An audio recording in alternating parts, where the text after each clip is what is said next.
Muy buenas tardes, estudiantes. Hoy desarrollaremos el tema del ochenio, la primera parte, el gobierno de Manuel Odría de 1948 a 1956. El gobierno de este general, bueno, pues no, se va a dividir en dos grandes etapas. La primera es cuando da el golpe de estado a José Luis Bustamante y Rivero, ¿no? Y empieza una junta militar, ¿no? Que va a gobernar en este caso el país por 2 años. Luego de esos 2 años, eh, Odría decide, pues, ¿no? Decide legitimar su presidencia, su cargo, y va a convocar elecciones. Ya convoca elecciones en donde se van a presentar dos candidatos, ya dos candidatos importantes. El primer candidato va a ser Odría, y el segundo candidato al que va a tener que expulsar, ¿no? Va a ser el general va a ser el general Francisco.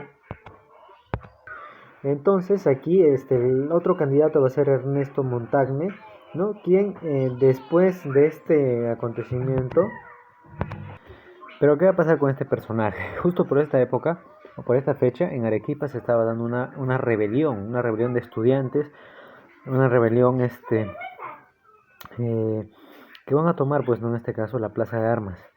Ya, y van a improvisar por unos pocos días una junta de gobierno y preparan barricadas para enfrentarse a las fuerzas del orden del gobierno. Entonces, ¿qué va a pasar? Ernesto Montagne va a ser acusado, ¿no? Va a ser acusado de instigar este movimiento en Arequipa y de apoyar también a los apristas.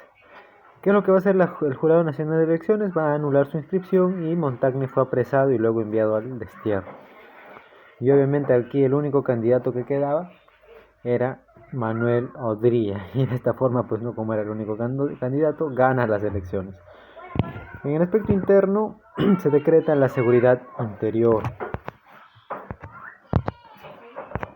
¿Y de qué trataba? Pues no, bueno, era netamente la pena de destierro y cárcel a los comunistas y a los opositores netamente del gobierno de Odría. Dicha ley suspendía las garantías individuales, ¿no? Como las se encontraban en este caso el derecho a la libertad, el derecho a la inviolabilidad de los domicilios, el derecho a arrestar, encarcelar, desterrar, etcétera, etcétera, por una simple denuncia, debiendo el acusado probar su inocencia.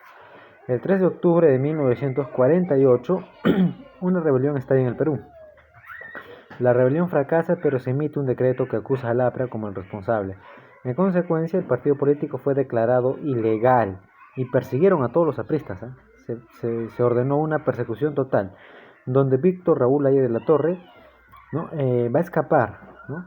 Escapa, luego se pide, en este caso pide asilo en la Embajada de Colombia, en la cual va a permanecer 63 meses, 5 años prácticamente, hasta lograr que se le reconozca el derecho de asilo político y su respectivo salvoconducto para poder salir del país. En el aspecto económico, nuestro país estaba atravesando por una prosperidad muy importante, porque la guerra de Corea nos facilitó a nosotros exportar productos como metales, algodón, lana y también el azúcar, ¿ya? Que esto va a estimular, pues, sobre todo la inversión extranjera. En 1949 se firma el contrato de la misión Klein con Julius Klein, que recomendó un tipo de cambio libre y bajo nivel de impuestos, la repatriación de ganancias de las empresas que intervenían en el Perú a su país de origen, siendo el Estado el protector, dicta leyes en beneficio de las propiedades e inversiones nacionales y extranjeras. También se promulga el Código de Minería, reduce los impuestos de exportación y exonera el pago de importación por equipos. De esta forma, la política industrial del gobierno fue netamente de exonerar a las grandes empresas. ¿Ya? Entonces sabemos que el general Odría, exministro de gobierno y natural de Tarma, se levanta en armas desconociendo la autoridad del presidente Bustamante y Rivero. En este caso, bueno, pues no, este famoso movimiento restaurador de Arequipa se debió exclusivamente a la acción no solo de Manuel Odría, ¿no? Sino también conjunta de un sector importante, un sector militar, y ciertamente, pues no, La oligarquía, la clase más alta, los aristócratas, apoyaron a Odría en esta primera etapa. No eran ya los aristócratas del 900 quienes gobernaban con el apoyo militar, ahora eran los militares que estaban en el poder, firmaban los decretos que les alcanzaba la clase dominante. Los apristas señalaban que en contraposición al lema de libertad sin pan que se aplicara al gobierno de Bustamante y Rivero, durante el periodo de Odría se hablaba de pan sin libertad. Así apreciamos las dos características principales, en este caso del régimen odrista, ¿no? Éxito económico por un lado y por el otro lado un totalitarismo, ¿ya? Un control absoluto de todas las libertades políticas, las libertades sociales.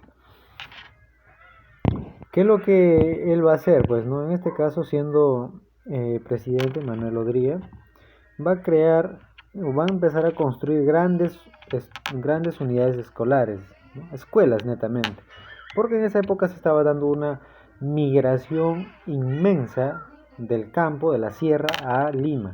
A esto se le denomina, a este fenómeno se le denomina como la cholificación. ¿Ya? Y va a empezar a crear escuelas públicas, escuelas primarias, colegio, instituto pedagógico de varones, instituto pedagógico de mujeres. El Ministerio de Educación fue dotado de un moderno edificio. Entonces aquí Odría pues no obviamente va a crear edificios públicos importantes.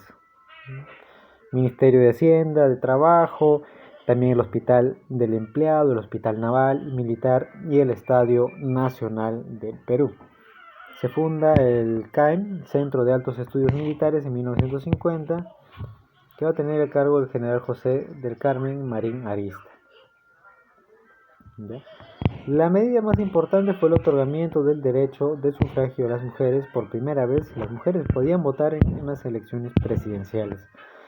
En el ámbito de la migración, el país desde los años 40 vivió una intensa explosión demográfica. Se empezó a reducir la tasa de mortalidad infantil, se mantuvo una relativa alta tasa de nacimientos y empezó a controlar los estragos de las principales enfermedades infecciosas que sucedían por esta época. Había un grupo importante que estaba migrando a la ciudad, que no tenían en este caso los privilegios que otros, ¿no? Como por ejemplo el derecho a la salud, el derecho a la educación. Esta migración va a convertir al país en unos cuantos años en un país con un perfil predominantemente mestizo, urbano y costero. Esta migración masiva de jóvenes de la sierra fue incentivada no solo por el anhelo de la educación superior, sino también por la crisis terminal de la agricultura, porque la agricultura ya era una actividad económica que no estaba produciendo grandes ingresos allá en la sierra, ¿no? Entonces, ¿por qué? Porque el Estado estaba importando, estaba comprando del exterior, ¿no? Productos habiendo aquí en nuestro país. Y obviamente esto no va a permitir pues no que se desarrollen los jóvenes o la masa campesina, ¿ya? Y por eso va a ser pues no un factor importante para que invadan Lima. Así el origen de la primera barriada en Lima se remonta a la invasión del Cerro San Cosme en 1946. De esta manera, ante la creciente migración, su nulo acceso a créditos bancarios, el comercio ambulatorio, etcétera, etcétera, crean la impresión de que Lima se empezaba a desbordar, el desborde popular. Pero en la actualidad, pues no, Lima sigue recibiendo migrantes de todos lados. En este proceso también aparece el personaje del mestizo ilustrado, hombres provenientes del mundo campesino cuyos padres no tuvieron una formación académica, eran ahora normalistas, profesores de secundaria, abogados, ingenieros. A este proceso se le denominó la cholificación, es decir, la incorporación de la población campesina en las ciudades. El cholo era el antiguo indígena que gracias a su educación y al esfuerzo personal había ascendido socialmente y logrado una integración parcial a la sociedad urbana. Esta cholificación, que fue creada por Aníbal Quijano, comenzó a cuestionar los roles sociales adscritos a la raza.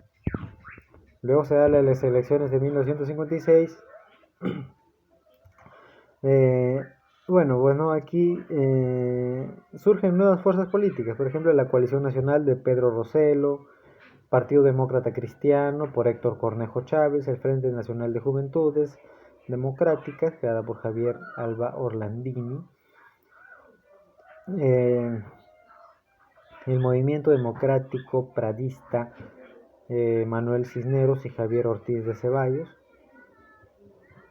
Luego está el Partido Restaurador, que apoya la candidatura del doctor Hernando de la Valle. El candidato oficialista Hernando de la Valle, representante de la Alianza Oligárquica Militar, ofrece a los apristas el retorno a la legalidad. Manuel Pardo Ugarteche, representante de la facción nacional de la oligarquía, les ofrece el cogobierno y es elegido con el 45% de los votos. Surge así la alianza política conocida como la Convivencia, ¿ya? Dirigida por Manuel Prado Ugarteche y el APRA, ¿sí? Y el APRA. Sin embargo, en estas elecciones aparece un nuevo protagonista, el joven anarquista Fernando Belaúnde Terry, quien con una breve campaña alcanzó el 36% de los votos. Muy bien, entonces desarrollamos lo siguiente, pues no, ¿quién plantea la ley de la seguridad interior en esta etapa de la República? Esta ley de la seguridad interior va a ser establecida por Manuel Odría. Luego la bajada del llano, ¿qué significa? En este caso significa el descenso político que va a tener Manuel A. Odría para que postule a las elecciones de 1950. La emisión Clay va a ser aquella emisión pues, ¿no? que va a buscar una mejora o una estabilidad económica en el país. Salvoconducto va a ser una forma en este caso de librarse de una pena, ¿no? Dando o esperando algunas condiciones. Una junta de gobierno va a ser en este caso lo que ocurrió en 1948 después de la caída de José Luis Bustamante y Rivero. Ahora escribe verdadero o falso según corresponda. Odría contrató a la misión Klein, verdadero. Aya de la Torre se asiló en la embajada de Colombia, verdadero. El Jurado Nacional de Elecciones aceptó la inscripción de Montaigne en las elecciones. Sí, en primer lugar sí la aceptó, pero luego ¿qué va a hacer? Va a eliminar su inscripción. Odría postuló como candidato único. Bueno, en principio sí, pero después... No, bueno, en principio eran dos candidatos, pero después, luego obviamente pues nos van a expulsar a Ernesto Montal. ¿Ya? Entonces sería falso acá. Luego tenemos una pequeña lectura, el asilo de Aya de la Torre. No se olviden leer esta pequeña parte y desarrollar estas interrogantes que surgen a continuación.